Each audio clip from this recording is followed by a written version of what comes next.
चारुलता ने अपनी मां की सच्चाई जानने के बाद क्या किया।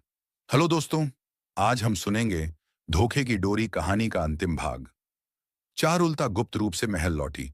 उसने एक सभा बुलाई जिसमें सभी मंत्री, दरबारी और प्रजा आमंत्रित थे।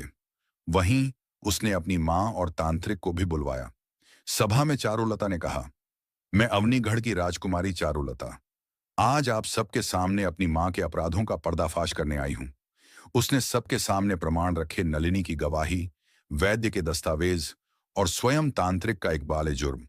शांडिल्य ने भयभीत होकर कहा, हाँ, यह सब रानी के कहने पर हुआ। मंत्रीगण और राजा अवाक रह गए। मृणालिनी चुप थी। उसकी आंखों में पहली बार ग्लानि थी।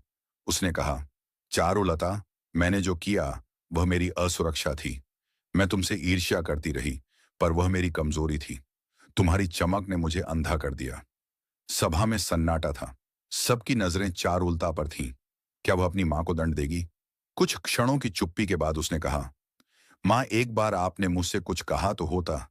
बिना समझे अपनी ही बेटी को गर्त में धकेलने में जरा सा संकोच नहीं हुआ आपको। ऐसे कैसे भेज दिया उस वीराने में मुझे? आप डरी नहीं मुझे? कुछ हो जाता तो? पलट कर मेरी खबर तक नहीं लिया आपने। मैं मरी की जीवी दोस्तों, इस सब के बाद भी मैं आपको दंड नहीं दूंगी मां, क्योंकि मेरा कर्म माफ करना है, आपका कर्म पछताना है।